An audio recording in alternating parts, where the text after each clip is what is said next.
Hello, everyone. This is Don Riggs, and welcome to the 2010 WVBA Fall Conference. This is the first time we're attempting this type of virtual conference. We would like your feedback to let us know how you enjoyed the experience. I know the technical content by Mark will be excellent, so I think you're lucky to be getting an opportunity to listen to him. His presentation is early spring management. Okay, there's Mark, and as you can see, I won't necessarily read you off his credentials. I think you can all see those, but I've got to honestly say when somebody said Mark Lilly was presenting, I said, who's that? And they said, well, that's the B man, or the B guy. And immediately I knew who it was. So now forever I'll be able to put those two together. But he's pretty much a legend in this area, and I'm just thrilled that he's here presenting for us. So Mark, if you'd be so kind as to go ahead and share your screen, we can get underway. All right. Thanks, Dawn. I'd like to thank the WVBA for making this available for beekeepers around the state. Because we all have missed that in-person contact and interaction with other beekeepers, no doubt, since early March. I'm not a legend, maybe unless it's in my own mind. So I want to talk about one segment, early spring management, and I'm going to kind of come through this from a point of an unexperienced beekeeper, or maybe somebody that's only had 1 or 2 seasons under their belt. Now, I looked at the list, and there are those of you that have a lot of experience. So if there's questions that you might have that are more technical, by all means, put them in the chat box. Feel free. I'll try and take 2 or 3 stops as we jump from one segment to the other to see if we have any questions before we move on. Early spring management, just a little bit of background. My son-in-law and I run a Mountain State apiaries. We're only at about 70 hives now. We're hoping to get double that next year. But through the Appalachian Beekeeping Collective, we're overseeing a little over 800 colonies. So these are the practices that we've kind of developed, pretty much standard, but that we use to try and get the colonies through winter. We all know that from now until the end of December, generally, there's not a lot of problem with your colonies.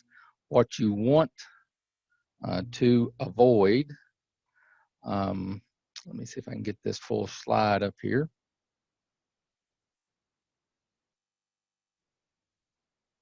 All right. What we want to avoid is this. At some point in the spring, if you've been unsuccessful, this is what you'll pull out of a hive. A very small cluster of bees, queens probably in the middle. They've dwindled down and died. The reasons for that, of course, would be another class. But this is what we're wanting to try to avoid. Not only do we want the hive to come through the winter, we'd like for it to come through the winter with enough strength that helps us take advantage of whatever our strategy is. If we're trying to catch the main honey flow, we want as many bees as possible. If we're wanting to make splits, the same thing. If we're wanting to raise queens, we need to be able to break frames of brood apart to put into our mating nukes. So our goal is to get the hive through winter healthy and strong. So it would be a disservice just to jump right in there. We're in the fall right now. We're kind of at the transition. I'm in southern West Virginia, Raleigh County, near Flat Top Mountain, so just a shade over 3,000 feet. I think it was 30 degrees this morning. We're supposed to moderate 60s of the day, 40 at nights for the next 10 or 15 days. But we're at that transition where we've flipped from 1-to-1 sugar syrup ratio to 2-to-1, so 2 parts sugar to 1 part water. for the colonies that still need to add weight or winter stores. So the purpose of the one-to-one, obviously, in the spring and summer is to encourage the queen to lay more brood, the colony to draw foundation, build wax. So we're beyond that. We have saw in the last 2 weeks, say 2 weeks ago, colonies that had multiple frames of capped brood and larvae. And 2 weeks later, no more larvae. Very, very small patch of eggs and larvae. So the queens have started to shut down, which is pretty normal. We're getting shorter days, cooler temperatures. So that's the reason that we've transitioned now. We're not trying to stimulate the queen to lay more. We want this hive to get that magical number in pounds of winter weight that we're going to need for it to get through winter. We'll talk here in just a minute what that should be. But part of the switch is when you're going from one to the other. Temperatures and the feeder types help you to know when to stop liquid. We don't feed syrup very late. When we start getting nighttime temperatures that just bump into the low 40s or upper 30s and daytimes in the 50s, we're going to shut off feeding syrup, because at that point the bees are not very active. They're starting to cluster already when we get into those 50-degree temperatures and below. So what we've basically done is just deposited a huge amount of moisture into the colony. So we want to stop that. We're looking to put on 60 to 80 pounds of winter stores. I guess in simplest terms, if you ran a single brood box, then 2 supers of honey would probably give you that weight. And I'd like to tell you that if you had that, you don't have to worry about emergency feeding, and everything's just going to be fantastic the rest of the winter. But we've all seen winters of late where the temperatures fluctuate so much that if we have that 60 to 80 pounds, that's a great start. But we're going to go ahead and prepare our colonies just in case we need to add some emergency food. When we get in January and the temperatures jump up into 70s or 60s or 70s for a couple of days, the bees are flying an extraordinary amount. They're consuming calories. They have no stores to go to in nature to obtain any food. So they're going to quickly burn through whatever they have in the colony. As always, we'd like to have a lot of ventilation in the colonies. Do not make the mistake of trying to super insulate or eliminate cold drafts in your colonies. I run screen bottoms year round. After seeing Dr. Sammy's presentation, at some point, if I have to worry about the Asian hornet, I will start putting entrance reducers in, but I actually just use 1/4 inch screen wire folded into a V, pushed back in, so that I keep field mice out year round and I don't close off my entrances. And I don't have any problem with bee mortality just because it's winter time. If you're feeding, you're going to need to remove any excess supers. We're going to talk in just a minute about the makeup of the cluster and how it moves. Obviously, you don't want to have the top super that's only a frame or two of nectar or honey stored in it. You need to get that down, get that off of the colony. You might be able to manipulate some frames around and come up, if you have several hives, with enough to make one more box to put on one of your weaker hives. So we will, here next month, install feeding shims. And in early December, we'll go ahead and add our initial round of emergency food. We normally don't need it then, but let's face it, life happens. December, everybody gets busy preparing for the Christmas, New Year's holidays. Real easy to forget to go out and check on the bees. So we like to go ahead and put that initial round of emergency food on top of the colony prior to the holidays, so that get a little forgetful, that we don't let our colonies starve out for some reason should they be in the top. You say if they had 60 to 80 pounds in December, they couldn't starve in 2 or 3 weeks, which you're probably right. But I will tell you a story. I'll admit to you something, one of the many stupid things I've done. I waited too late one year to put the mouse guards in. And then I realized, whoa, we've had a week of heavy frost. I probably ought to put the mouse guard in.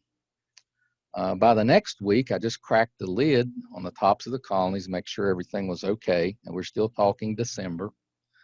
And I already had a cluster in the top of the hive. As soon as I had a few warm days, I had to tear it down to see what had happened. I had unfortunately trapped the mouse inside the hive. It had trashed the bottom frames of wax prior to the bees killing it, and then covered it in propolis. So put the mouse guards on, put feeding shims on. If oxalic is part of your treatment plan, sometime between Thanksgiving and Christmas would be a great time to do a broodless treatment. That would be one application. You'd like for the temperature to be 38 degrees or warmer. So what are we going to do after that? We've gotten through the holidays. We're now getting into the hard part of winter. If you've bought equipment, go ahead and start putting it together. Get that finished. If you have the ability to paint it, get it stored, put whatever frames you're using in there, so that when spring gets here, you'll be able just to go ahead and add supers as you need them. Corners of your boxes that are damaged, great time to repair if you have them in your shop or your garage. I tend to use stuff until literally it wants to fall apart. I have been known to put duct tape over holes in boxes. The bees didn't seem to mind it, but you could go ahead and repair your corners that are damaged. You could use wood putty, put it in there, sand it down, coat of paint over it. Think about your strategies that you want to incorporate next year. If you want to mark your queens, which is always an excellent idea for a number of reasons, go ahead and get your paint marker purchased. Next year's color will be white. This is the poem, if you will, that I always refer to when I try to remember what color is next year. When you requeen, get best. You're starting off with a 1 through 5, and then it goes back over 6 through 0. So we know, obviously, 2021 would be the when, the W, so it's white. Then yellow, red, green, and blue. What type of paint marker? Well, I've actually found that just about anything works as long as it doesn't come off of the bee.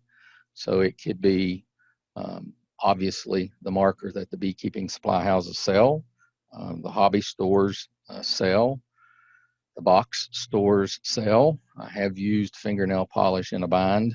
I don't think that's as critical as many of us worry about. The idea is that we want to be able to locate our queen and know, one, how old she is, and two, if she was marked and we find a queen that's not marked, we know that some type of event has occurred. We don't know what it is, but at least we know that original queen's no longer there. So what starts to happen here as the temperatures get cold, we're going into winter in the low 50s, the bees start to cluster. They're clustered just about as tight as they can get by the time the temperature gets down to about 30 degrees. Normally that's in the bottom brood box. So if you've been successful in your fall feeding, or if the bees had ample forage available, they went ahead and filled or backfilled the brood nest, pushing the queen down. And so when they get to the bottom and the cold weather starts, they have the entire vertical space above them. Bees move up from winter until spring. They don't move from side to side. If there's frames of honey on the very outside, unless there's a period of several warm days, they're not going to relocate that honey. They're going to continue to go up through a chimney effect to consume the stores that they have.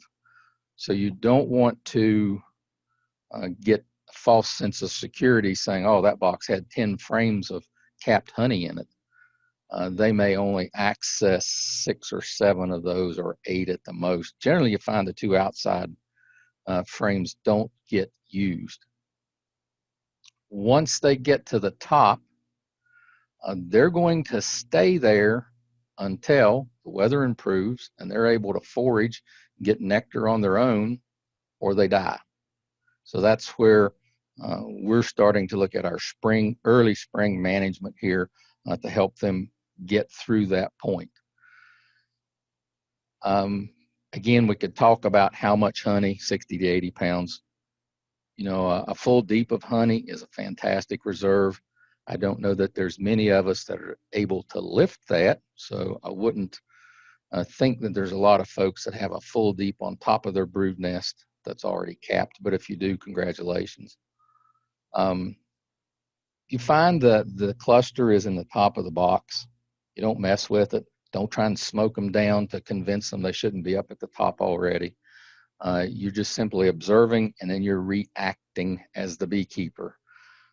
We use, and I would think that a lot of beekeepers use, a similar feeding shim. I'm going to describe that as a shim, just simply a rim of wood to the exact dimensions of a box, probably 1.5 to 2 inches tall. The height is no exact science. You're seeing this on top of one of our hives.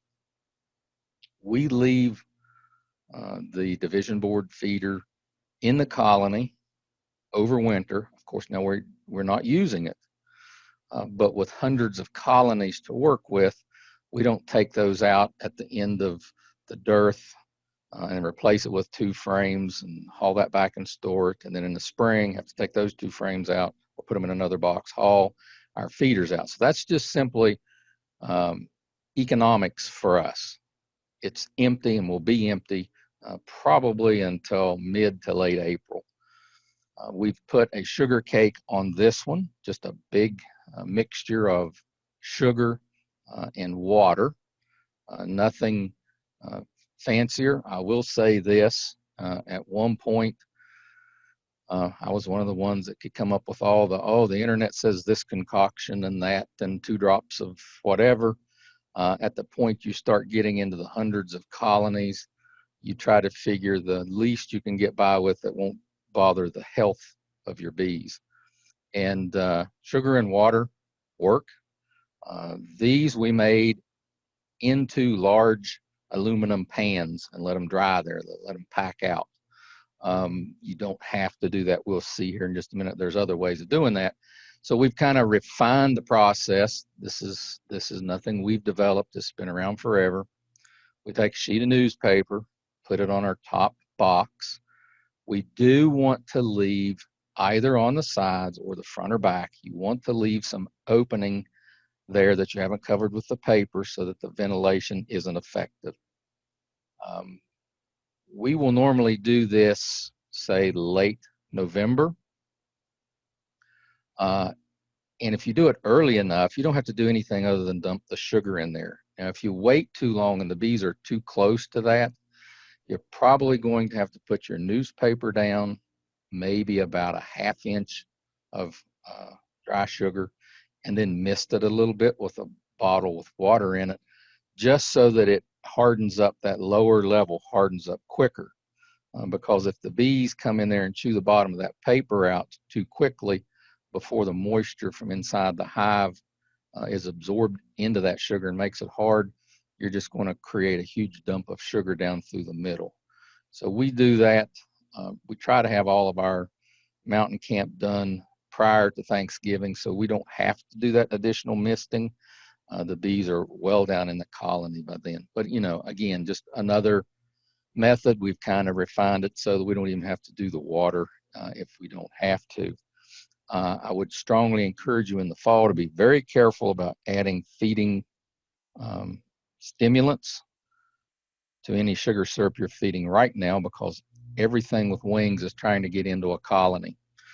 This is just a brief summary of what's going to happen January through April. That's what we're going to call early spring. Now, I know to us, if I'm looking at that from a human perspective, early spring is probably March and April. But we're talking about the bees and what we need to do for them through this period in the winter. So we're going to go ahead and just real quickly begin to lift the lid, check to see if we need to add emergency food.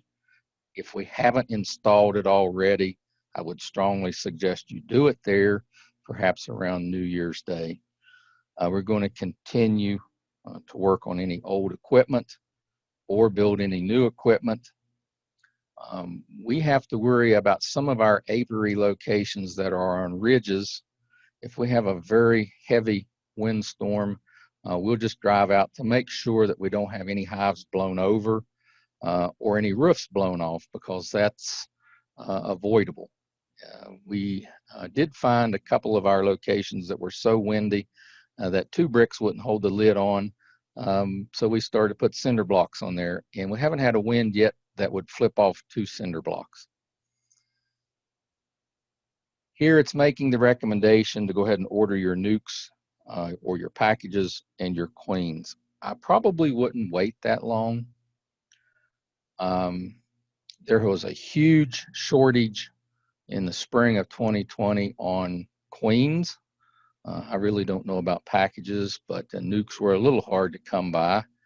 So most places right now are already taking reservations.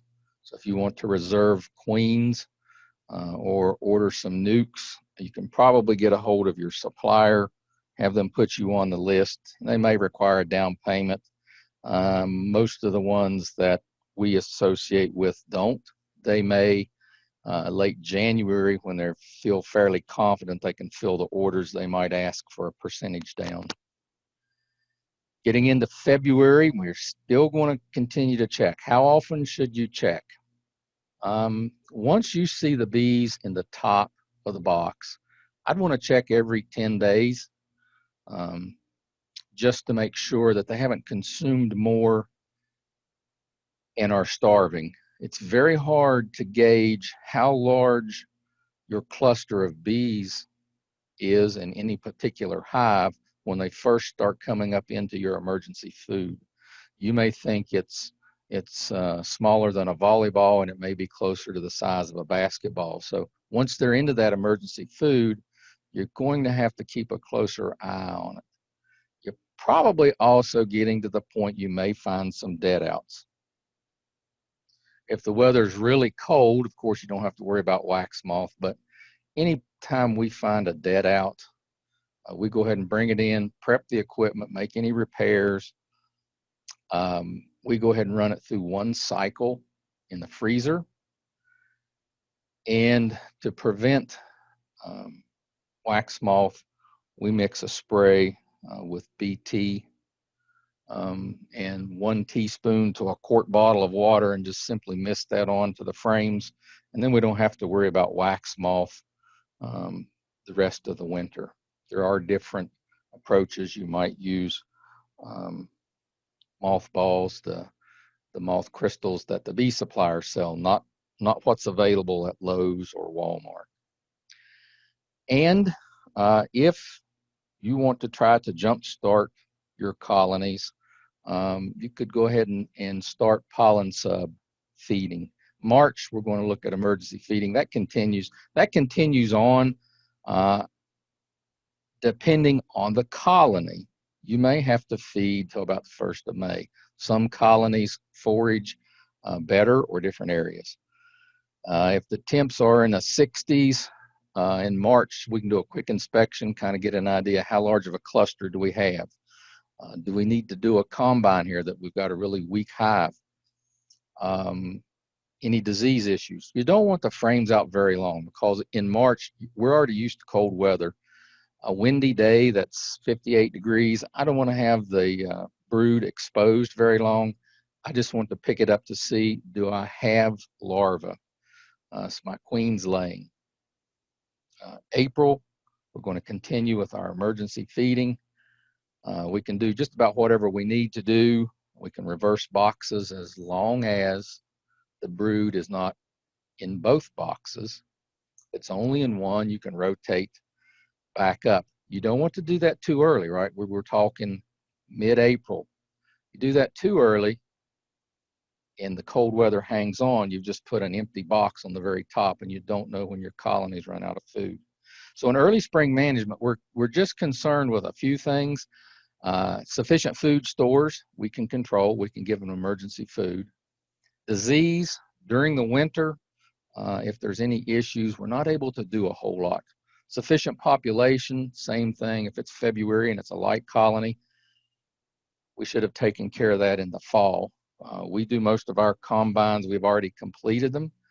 I would rather take my losses this time of year and have large colonies than try to just skate by with a small colony and lose it. And our mite control during the winter, not much we can do. We can do some broodless oxalic if you would like. I have a big storm. I'm not real worried. Bees need to get out every 3 weeks, 4 weeks, just to take a cleansing flight. And I'm not really worried about that. But if I do get a wet snow or some ice, I am going to go out to the entrance, because sometimes that entrance, especially if you've used a reducer and it's on the small hole, you can get ice form over that so that your bees can't get out for that cleansing flight. So that's pretty important. I'm going to continue to add my supplemental feed. And here's a question that I often get asked, well, is it too cold to check for food? If it's the middle of February and I already had the cluster at the top of my box at my last inspection and it's 20 degrees, what's better? Don't lift it so they don't chill, but die from starvation, or I can crack the lid and put another sugar brick in 20 seconds or less. So here's one. They're starting to consume it, just working the edges. If I come back in 10 days, I'm not too worried about that. They should still have some of that there. You really can't tell how many bees is in this colony here. Here we're getting a little closer. The colony has a decent population. They're consuming sugar. At that point, I would probably go ahead and try and put a piece in that middle on the left, just like a baseball-sized piece that's broke off. And here's one that you're going to have to replace. Be gentle when you're putting the sugar in, that you don't mash a bunch of bees, but you can lay it down very lightly, and the bees will go back between the frames so that you don't have to worry about crushing any of them. This colony is going to have to be checked now every 7 to 10 days, just so we don't run out of food. I would say, and not saying for or against the process, but I've seen folks that make a candy board that is the size of the entire box.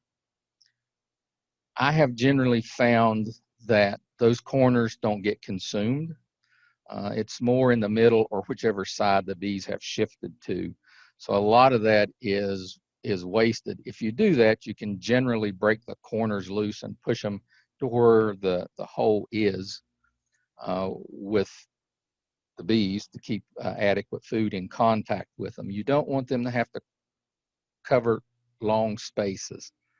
I know some folks will say they put an inner cover on and feed dry sugar on top of that.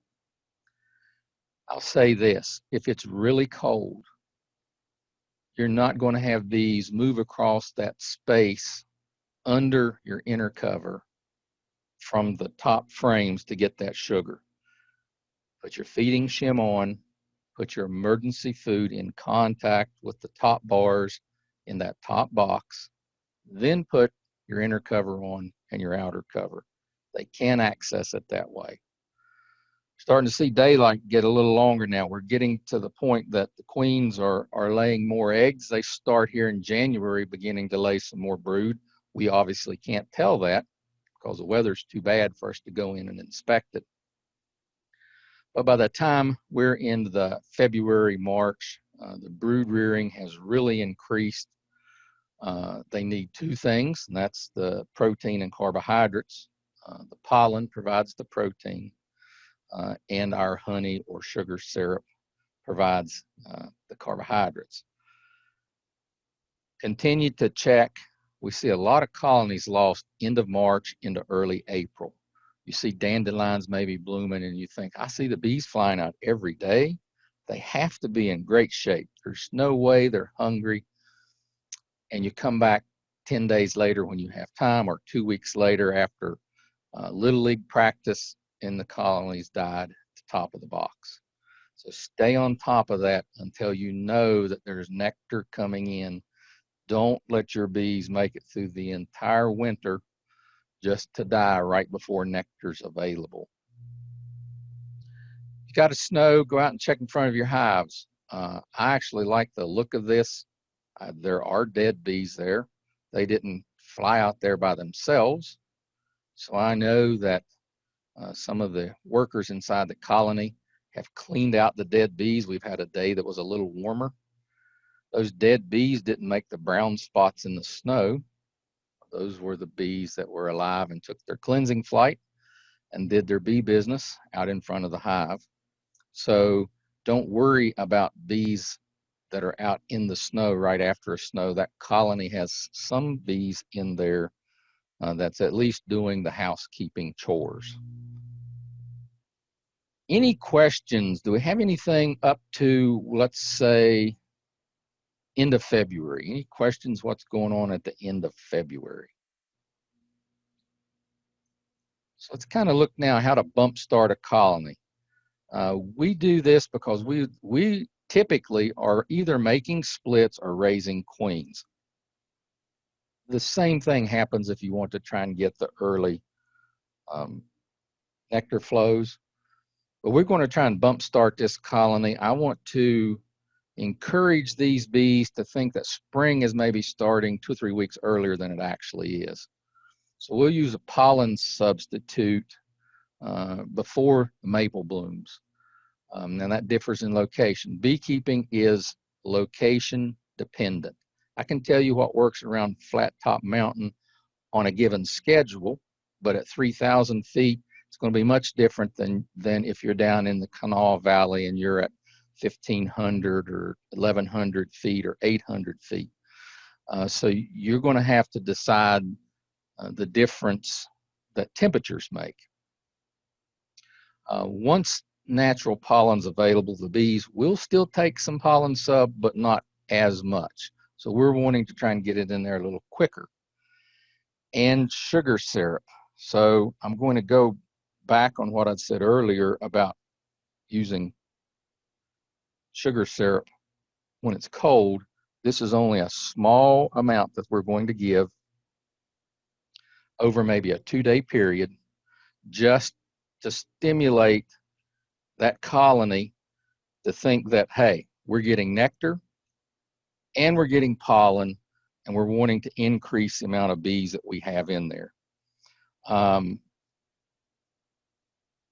There are multiple ways to get pollen sub fed. I personally happen to like Man Lake's Ultra Bee. They don't give it to us, still have to buy it, but that's the product that we like. And we try to feed it dry. You can make patties, but you run the risk, if you don't go in there every 7 or 8 days and pull out the patty, you're running the risk that the small hive beetle has already deposited eggs in that. So for that reason, we don't early on put pollen patties in the hive. We use dry powder. If you're going to do it, do like maybe a 2 or 3 inch square, check it every 7 or 8 days, take it out, right? Even if they haven't ate it, you need to take it out and dispose of it, because you don't want small hive beetle emerging inside your pollen patty. We've already went over this. Make sure your colonies are well fed going into spring. This is just the back of the analysis from Ultra Bee, which basically shows close to 60% crude protein. We know that protein levels in nature, in the plant world, probably get up into the 30%, some of them, but a lot of them are a lot lower than that. So this is giving them a huge amount of protein for what they're getting. How do you feed it dry? Well, there's commercial feeders you can purchase. This just happens to be an unused bottom board. You can see my John Deere 216 lawnmower setting there. And I think I put 4 pounds out, and that's about an hour later, and it's half of it's already been consumed in a yard that has about a dozen hives. So they'll locate that, and within an hour, it's covered. We also use these where we don't have access. If you're leaving that dry powder in the open, you need to take it in every evening so that the dew doesn't fall on it and it clumps up. Or if it's going to rain, you can't leave it out. If you've got out yards, then you need to have something that you can put out there that you don't have to check. These are made very simply. You can find these all over the internet. It's just simply a piece of drain pipe with a cap glued on one end, downspout adapter glued on the other end, 2 eye hooks put in it, and a piece of wire. We hung it on a fence post, and we intentionally tilted it down so that any blowing rain wouldn't get in on the powder. Those you can let go for a couple of weeks or more. You can put 4 or 5 pounds in one of those feeders. So how much is too much to feed? Pollen sub, if you're not really careful, you can make a colony become pollen bound feeding pollen sub. Let's kind of think about bees in the early spring as like a kid going in the ice cream store. Most kids, at least the ones I've been around, don't pick the smallest container to put their ice cream in. They get as much as they can, and they eat it, maybe to their own detriment, and you've got a sick little one on your hands later. We like to shoot for about a ½ pound allowance per colony. So if I've got 10 colonies, I'd want to dry feed 5 or 6 pounds of that. Now here's the kick with that. There's going to be some colonies that get more than others. The more populated colonies is going to get a higher percentage of that, but then they're probably going to raise a higher percentage of brood early on.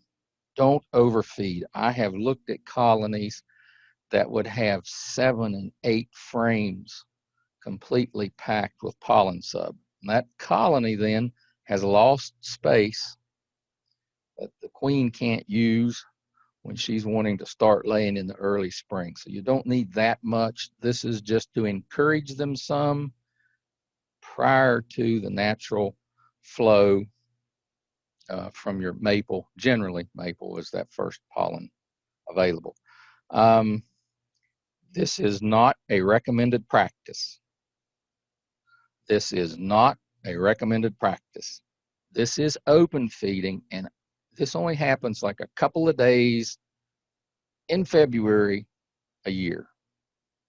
We do that because the temperature is going to be too cold. The temperature is going to be maybe in the mid 40s, upper 40s for a couple of days. So when we're offering that dry pollen sub, we'll also set out a 5-gallon bucket, or at most 2 5-gallon buckets of 1-to-1 with a bunch of hay crammed down in it, just so that we're kind of simulating an early nectar flow. I don't want frames of this inside my hive. Too much moisture. This is just a little way to bump it to get a couple weeks head start. Or you can make a bucket feeder maybe not quite as messy as the other. You take a 5-gallon bucket, not this type of lid. This type of lid won't stay on when you invert sugar water. You want the hard one. Each of those arrows, you want to go inside that bucket with about a 1/16 drill bit and drill a little hole about halfway down the height of that rib that's going around. That's where your sugar syrup is going to come out of. It's a little closer shot, about half the height of that rib. And those two holes at the top of the flashlight, looking from inside the bucket, you can see there's our holes. Don't drill a hole where the handle's at. Leave that one unused. If you drill a hole there, obviously, and you invert that bucket, everything runs out rapidly. And this is not a long-term feeding method. We feed inside the hive when we need to. This is just for our bump start. Remember, we're talking early spring. So for us, at my elevation, around Valentine's Day, as soon as I see a couple of days of warm temperatures, they get the dry sub and a couple of days of syrup. If you've had problems with bees going to the neighbor's swimming pool last summer and you were the talk of the community, early spring is a good time to get an established water source for your bees. Once they go out and locate that new water source in spring, it's hard to pull them away, even if you put a chicken waterer 30 feet out or whatever. Once they've established that watering location, you've probably lost the battle. So early on, offer water if there's not a naturally close source of water, so that you're a good neighbor. We're wanting to make sure in the spring that we give them ample food and space, right? We're in March strong. We're getting into the end of March. Colonies are growing. We're going to keep our entrance reducers, if we're using them, probably on the small setting until we see the colonies building up. The daytime temperatures is causing there to be a backlog of bees there at the entrance. Now, I had said that I don't use them. I don't recommend you do that unless you've got a pretty good feeling that each of your hives is evenly balanced. As long as the hives are relatively the same strength, it's not a problem. If one hive is weaker and you don't choke that entrance down with an entrance reducer, the hives in your yard don't particularly care whether that hive survives or not. You may, they could care less. They're going to go in and rob out what's an easy meal.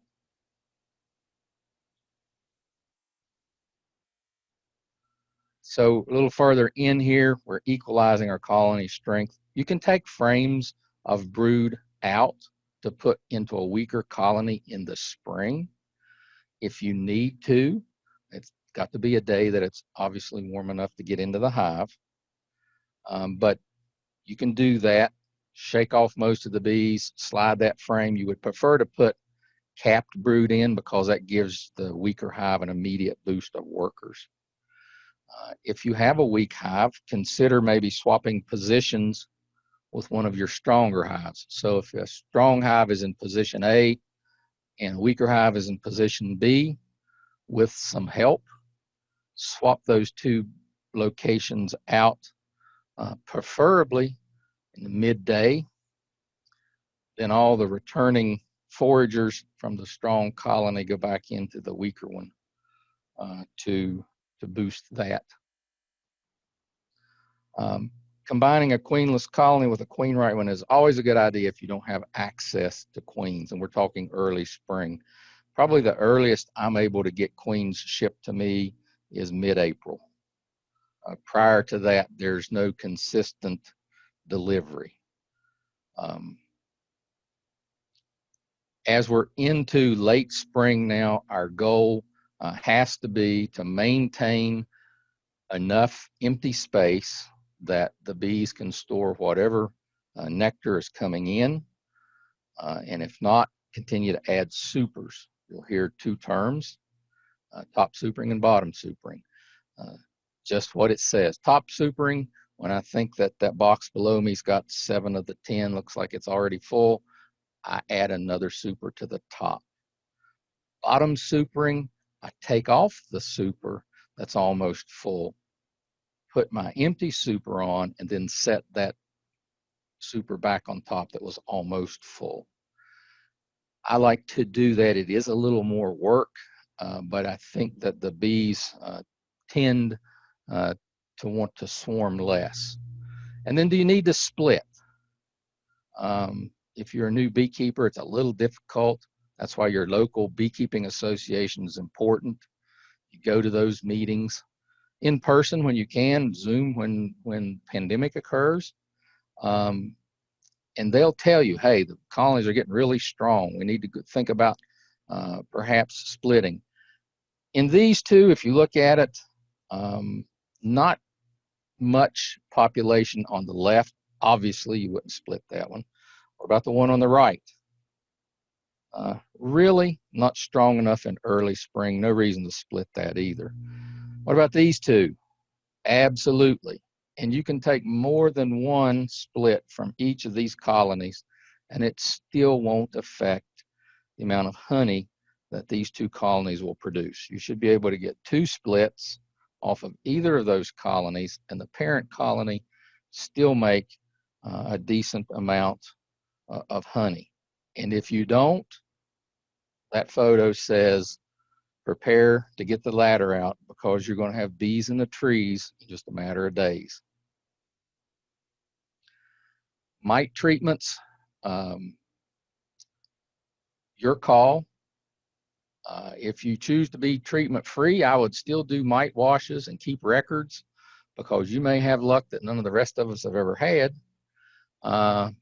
And we'd like to see how the numbers look throughout the year. But if you're going to use a mite treatment, keep records. Write down when you did your inspections, what the brood looked like. When you do your mite counts, write that down. When you're throwing supers on, write that down. You can get really technical in a notebook, or you can try one of the online tools that you use on your smartphone, or you can write on the lid.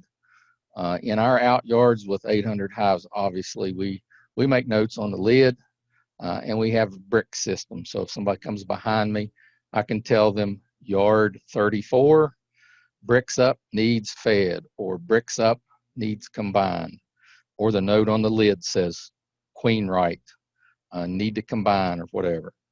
But have some system for notes. Get your treatments early. I have no idea what 2021 is going to be like.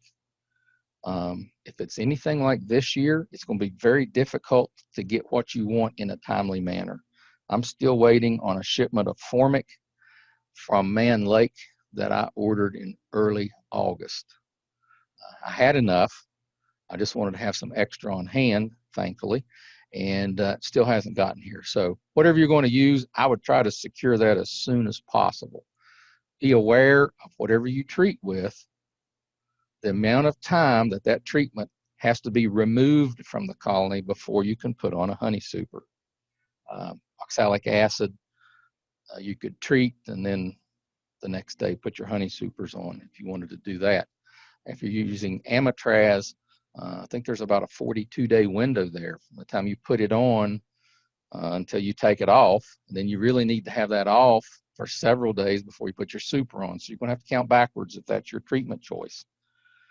And always follow the directions, because if you don't, you've already heard Dr. Sammy talking about low level exposure to miticides, and the bees then develop a resistance to that treatment. So don't be part of that problem. Follow the directions accordingly so that we all have whatever we choose to treat with for quite a while. Our goal is to see lots of honey coming out of your extractor into the buckets, and hopefully you've had a successful 2020 season.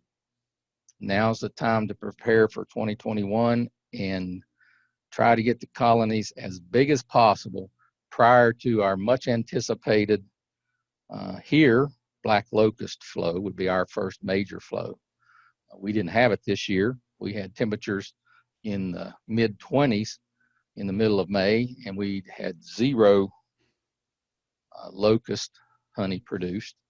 But our saving grace was probably the strongest sourwood flow we've had in at least 8 years. So that's your end goal, as much honey and as healthy a bees as possible.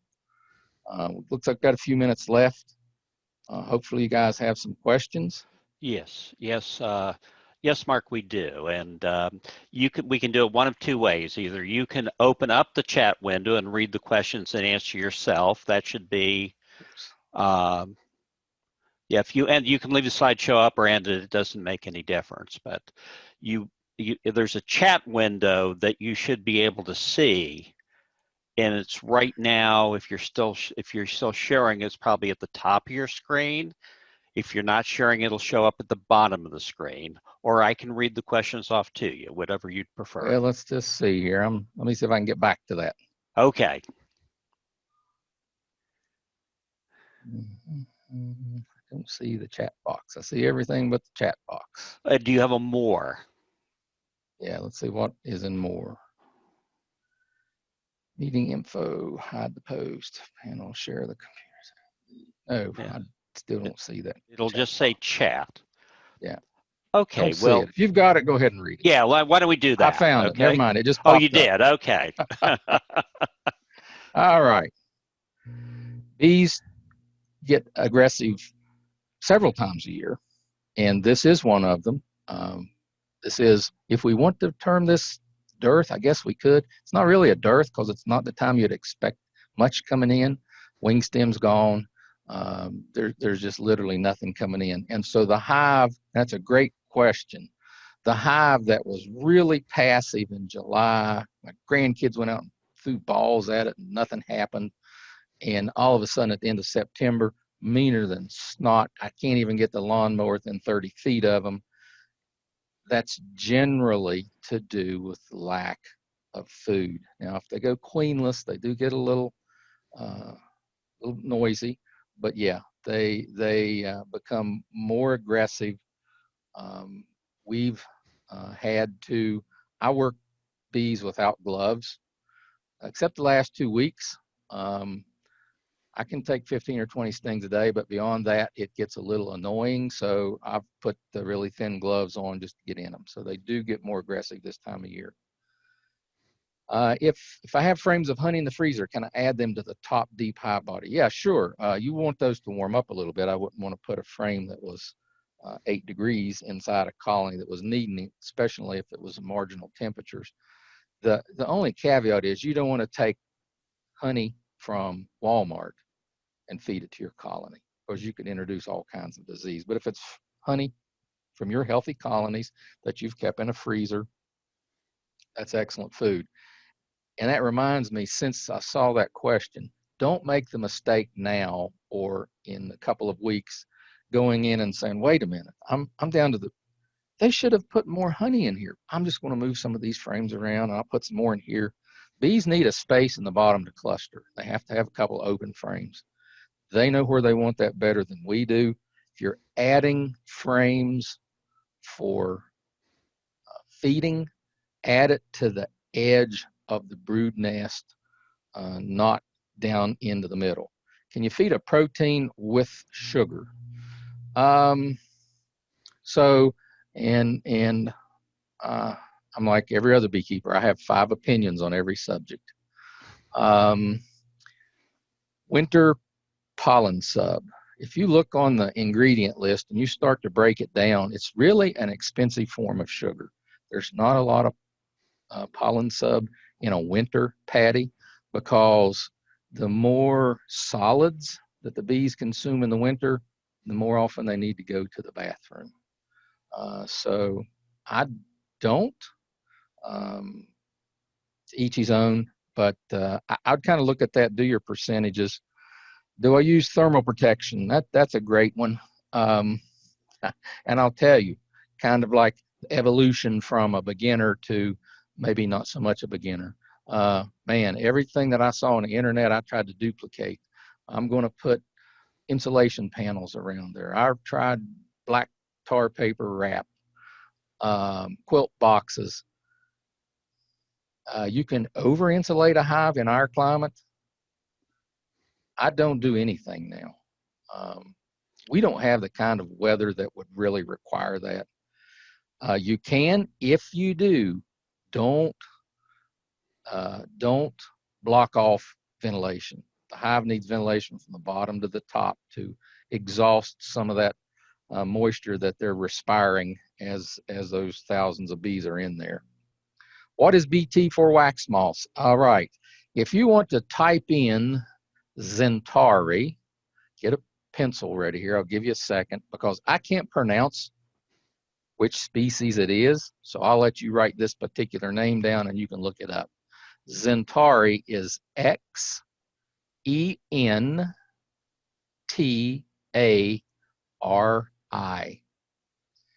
and it's a specific type of BT, which is an organic treatment, and it targets Lepidopterus larvae, wax moth larvae. So you mix it with water, you spray it in that cell, so now you've got all these little soldiers ready to eat a wax moth larva should it happen to appear. If you sprayed it on your frames now, you might want to apply it one more time, maybe in February. Last year we sprayed some in January, left the boxes outside on the hive stand, just like they would have been had there been bees in it. And when we repopulated those hives in May with nukes, there wasn't any wax moth damage. I'm not sure of the name, the trade name that Mann Lake has now. They got the license. Seven Springs Farms sells the Zentari brand. They're over around Blacksburg, Virginia. Would you mind repeating what you mix with water to spray? I think I just did that. BT Anawazi. I know I killed that. That's not how you pronounce it. But look up Zentari and see which subspecies after the BT it tells you specifically the one. That's the one you want. You mix a teaspoon in a quart of water. Shake it up in your spray bottle and use it. Here's the thing. What you don't use within 24 hours, you have to throw out. See, the commercial shims have an entrance in them. Do you recommend filling that? No, we actually make our shims and we drill a couple of holes on the same side that our entrance is in. Now we drill them upward at an angle so that rain or snow can't blow back into it. Okay. So we want that extra ventilation. Okay. What is the mixture for a sugar brick? All right, here's a quick one. 4-pound bag of sugar and between 1/3 and 3/8 of a cup of water. If nobody's watching, guys, I'm talking to the guys now. If nobody's watching, you can sneak into your wife's kitchen, use a nice KitchenAid mixer, throw it in there, mix it. It'll be out of there before she knows it. Put it into a pan. You want to compact it with a rolling pin or something and let it harden. Normally takes 4 or 5 days, or less if you've got a wood stove. Has Mann Lake given you any reason for not shipping your? I've actually been to Mann Lake's location in Pennsylvania. I don't think it's so much Mann Lake. It's all the suppliers that components come from. When I was there in August, we purchased a honey dryer for the collective. They had their full staff there, but their shelves had some empty spots where some portion of the supply chain for that product got broken. So yeah, somebody wrote Bacillus thuringiensis, and there's another something out behind that for the specific one, Anawanzi. Somebody looks that up, can type that. I still won't be able to pronounce it, but everybody else can see it. Do you put any insulation material in the bottom of the hive with screened bottom?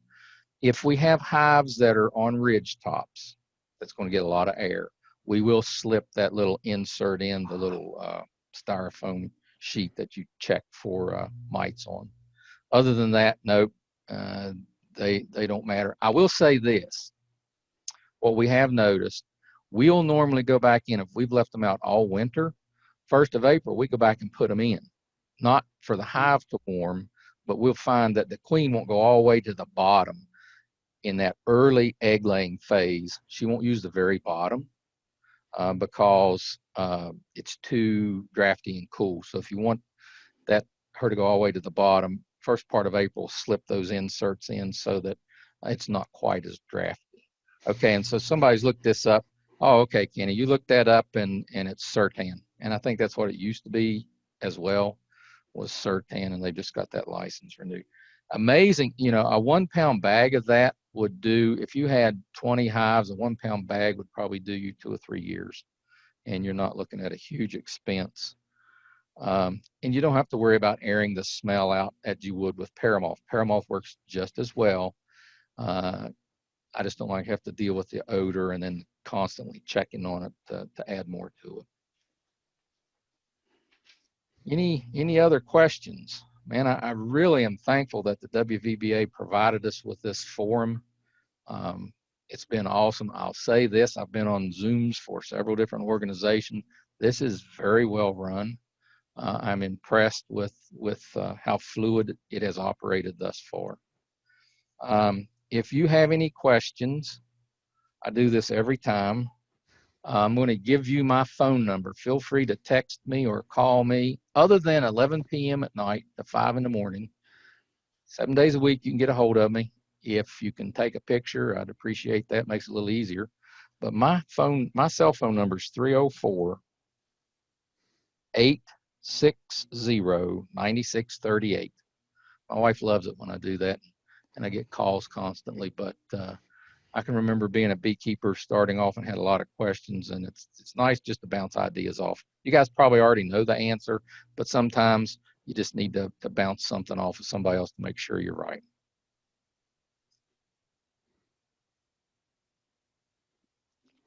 All right, I guess we are at the end. Okay, Mark, and unless there's any other questions, thank you very much for a really wonderful performance and fielding all the questions. I think we're all better from hearing your knowledge. And also to the group, again, thank you for attending. There are more sessions this week. In fact, there's sessions at 7 p.m.